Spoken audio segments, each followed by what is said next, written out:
This call background feature is amazing. You can take your cell phone customization to the next level. So just go into the phone dialer pad.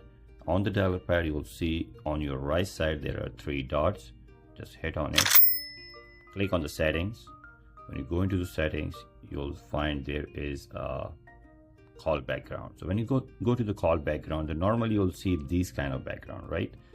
So by simple clicking the background tab right there underneath, so here is an amazing feature. You can just select any video while somebody's calling. You can just assign with somebody.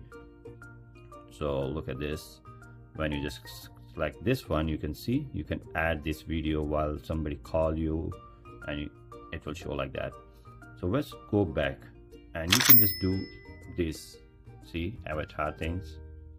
You can select any of them and you can use it. But the amazing part is when you just hit plus sign, you'll see there is a setting. So you can just add background, select from the gallery. You can use any of the video you made, just like any funny video of your friend or anything, you can just use here.